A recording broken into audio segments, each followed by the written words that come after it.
আমার হাতে কোরআন আছে। দেওবন্দ মাদ্রাসার একজন বড় মুহাদ্দিস হযরত মাওলানা মুফতি আমিন সাহেব পালানপুরি, তিনি আমাকে আমল শিখাইছেন।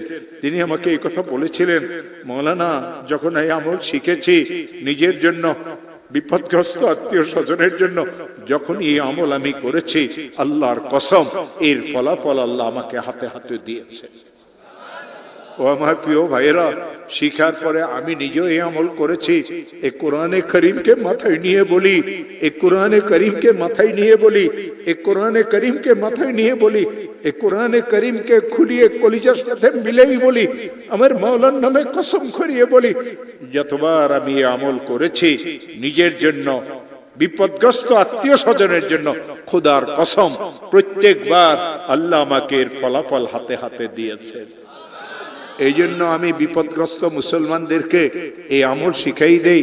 ও আমার প্রিয় ভাইয়েরা, বোনেরা, যদি কোনো বিপদে পড়িয়ে থাকো, ইশারের নামাজের পরে ঘুম যাওয়ার আগে হাতে তসবিহ নিয়ে 100 বার পড়িয়ে নিবে দরুদ শরীফ, আল্লাহুম্মা সাল্লি আলা সাইয়্যিদিনা মুহাম্মদ।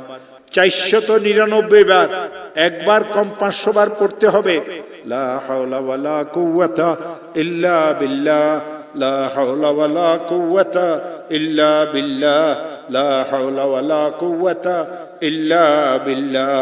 একবার পড়বে লা হাওলা ওয়ালা কুওয়াতা ইল্লা বিল্লাহিল আলিয়্যিল আযীম, লা হাওলা ওয়ালা কুওয়াতা ইল্লা বিল্লাহিল আলিয়্যিল আযীম। আবার 100 বার দরুদ শরীফ পড়বে। কয়েকদিনে আমল করবে, যতদিন আল্লাহ বিপদ থেকে উদ্ধার না করেন প্রত্যেক রাত্রে একটা একটা ওজিফা আদায় করবে।